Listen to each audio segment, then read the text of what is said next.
Michael, thanks so much for joining this edition of Ascential Experts. It's a real pleasure to have you here today. It's a pleasure to be here, David. I'm not sure I'm an expert at anything, but I'm happy to give it a shot. You're so humble. It's great to have you here. How do you describe and define MediaLink? The elevator pitch that I try to give, and unfortunately, I'm not as good at it as I'd like to be, so the elevator pitches only work when it's a very tall building. If it's a 3-story building, I'm cooked. MediaLink, we describe as a strategic advisory firm that lives at the intersection of marketing, media, advertising, entertainment, and technology. And as one would understand, that's a busy intersection. What we fancy is we've been fortunate enough to make our way into the room where it happens on a regular basis.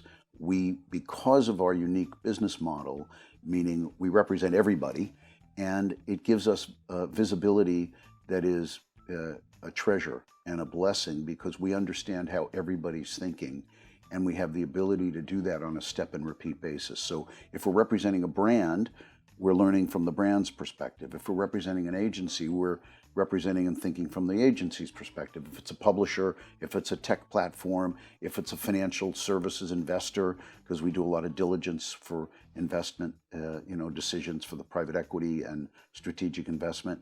It's a unique confluence of all of those things that gives MediaLink, I think, its advantage in the marketplace. And you've organized that into a set of practices now.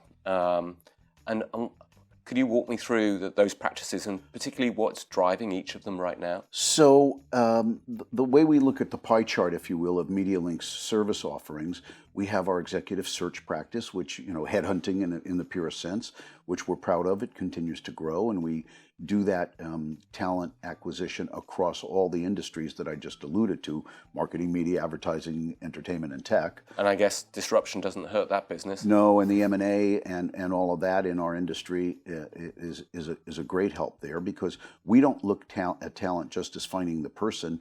Our talent group also gets deeply involved in organizational design and in M&A when you have pre and post merger integration work where you're bringing companies together. We do a lot of that work. We do that through our talent organization because we think the understanding of talent and the way talent needs to interact is a critical piece. So that's an important part of the pie chart. Our event practice, which be careful of what you wish for sometimes. And one way we became a victim of our own good fortune and our own success, we've done a good job of trade marketing in the marketplace and building out event, platforms at Cannes and CES and other places. And one of the takeaways was, MediaLink is great at giving parties and doing this and that. And we say, well, that's not what we want to be known for. But if we're going to be known for that as one of the things we do, we might as well monetize it.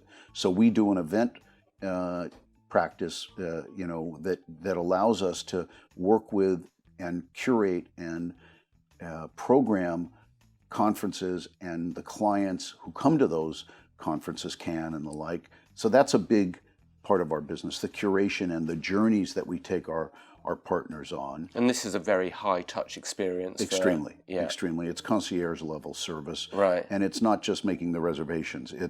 It's a very substantive process, because when we engage with Brand X and we say to them, what is it you hope to get out of being at Cannes? And what is it you hope to get out of being at CES? Then we'll curate around that, and we will create a dossier for those clients, and we'll say, here's the companies that we think represent the best opportunity for you to interact with people who are, if you're interested in data, if you're interested in content creation, if you're interested in what have you, we'll bring together the right people to help you experience it in a very high-touch fashion. So that's the event side of our practice.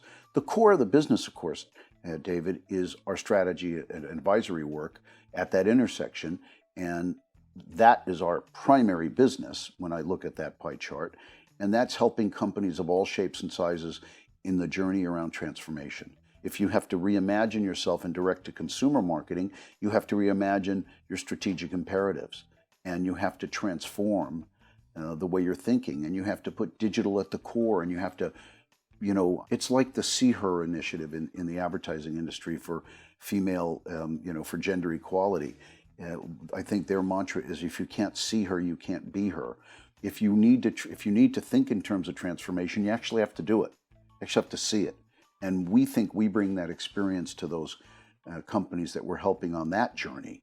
So that's obviously a big piece of our business. And then as well, the area around investor diligence. When companies are buying and selling, and as I said earlier, whether it's private equity or strategic folks, they need somebody who can validate their thesis. Are we making the right move? Is this company up to snuff?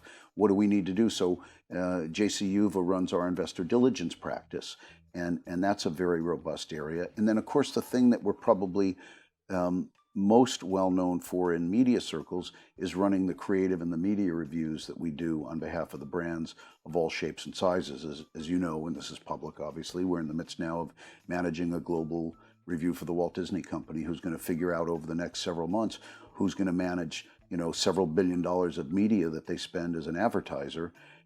So we've been fortunate enough to be tagged to advise them on that. So that area is certainly a continuing importance to us for one reason. And then I promise, David, I'll take a breath.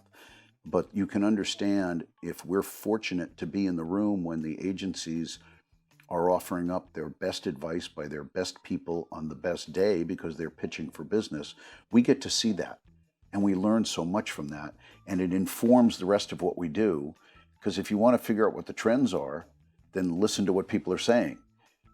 And so we get to hear what they're saying when they're pitching business as to how they'd spend the money on behalf of the clients.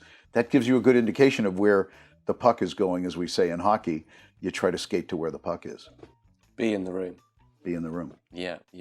And I think I'm right in saying that you're getting a lot more business from brands, and you've moved more into that segment. And I guess that must be giving you quite a different perspective. But first off, why is that happening? Why are brands needing your services more now? So the agency-client relationship has gone through some difficult patches. And, I know you've probably heard me say this before, but there's a theme, and that theme, interesting, that word starts with T. That theme is best described with words that start with the letter T. Trust, transparency, talent, and technology. Those four words are what's driving a real change in the agency-client relationship of yore. And clients today, I don't want to say they don't trust their agencies, but they trust them less. I don't want to say that the agencies don't have talent, but there is a dearth of talent in the industry, and that's creating an issue. And we know well the issues around transparency in the buying process that's been clouded by digital platforms, because it's not the same as when you bought a radio ad or a television ad or a billboard or a print ad. It was easier to understand in digital and in the platform, the Amazon and the Facebook and the Google and the like. There's less transparency around that. And they're marking their own homework, right? And they're marking their own homework, and that's not a good thing. So that tends to create opportunity for MediaLink to be an independent thinker in the context of that. Because remember, we don't buy and place media. I did that in the first part of my career. We don't do that, but the way I like to describe MediaLink in that context is we don't make things, we just make things happen. And I know that only recently you were making a really big splash at Cannes Lions this year, and you changed it up a bit, and I'd love to hear more about how that all worked out for you, and then also what came out of Cannes from your perspective. Yeah, it was as you know, David, it was an interesting year for us. It was a pivot year. Mm-hmm. We'd done our thing, our daily dose, for the last almost dozen years at the Carlton Hotel, and the change up made a big difference for us. It created a new and exciting feeling around the MediaLink presence at Cannes, and I think in large part it helped redirect the traffic on the Croisette. I think we were probably responsible for moving traffic one direction towards the Carlton and whatnot, away from the Palais. And now with the building of the facility and the way we outfitted it and the way we programmed it, I think we helped move the traffic and the interest back towards the Palais. And as Duncan Painter and Phil Thomas kind of tongue-in-cheek said in a conversation, we created Palais 3 right. At MediaLink Beach. So in the main, we were very happy. But of course, David, you're only as happy as your least happy child in life, and in business, you're only as happy as your least happy client. And in the main, we had extraordinarily good results for all of the clients that we brought to Cannes and the journeys that we curated for them. It's great. I mean, it was a big Palais 3, right? You could really see it right the way down the croisette. And what, from your perspective, did you see as the big noises, themes, trends coming out of Calais from your perspective? There were two that we saw going in that we thought were going to be pervasive throughout the week, and we weren't disappointed. The two that we saw were marketers really trying to understand and grapple with the need to become more astute in direct-to-consumer marketing and over-the-top marketing. It's the challenge of the differentiation between being a brand marketer and being a performance or a precision marketer. And generally speaking, historically, those were two different kinds of marketers. You had a brand and a precision marketer, and you had a brand marketer. Rarely would you see the two come together. What we see now is everybody's got to figure out how to do subscriber acquisition, because in a direct-to-consumer market, it's a different game. So when you look at the entertainment companies as one example, we had Disney with us in tow, and we had Comcast, NBC, Universal there. They're all trying to figure out their subscription models for their Netflix alternatives. There's an example of somebody who historically was building brand, now they're building performance marketing. So that was a big story, what we would just characterize under the heading of direct-to-consumer thinking, number one. And number two, I think another big story and another big focus was the pending, if you will, or the oncoming regulation that's going to happen both in the US and in EMEA, for sure in the EU, relative to the platforms. It's going to happen. It's inevitable. What we hope for is the regulators on both sides of the pond are astute enough to really understand the corrections and the changes that need to be made and don't overcorrect. So my hope is the regulation that's going to come, and that was a big story that felt its way to the top of the heap in Cannes. What's it going to look like, and how's it going to play out on that side? On the other side, I think it's the resurgence of creativity at the core of Cannes. Mm-hmm. And, you and I have had this conversation multiple times. I've always believed that the creativity which Cannes was founded on is a core principle, and it is the central fact. But we think creativity can live in strategy and in technology just as well as it does in kind of quote unquote pure storytelling. And so the coming together of those things, I think this year was the year that Cannes reimagined itself against the backdrop of reality. What's next then for MediaLink? I'm often asked that question, David, and I used to say we want intergalactic opportunities. But right now, I think I'd settle for across the pond. We have a high priority on getting our London, offering to be as robust as it can, and we're taking some moves to make that happen. We had Chris Vollmer join us earlier this year from Pricewaterhouse, and Chris is helping step up our pure consulting as opposed to the strategic advisory work. And you've talked today a lot about what you're seeing right now and the trends and the changes that are shaping the industry.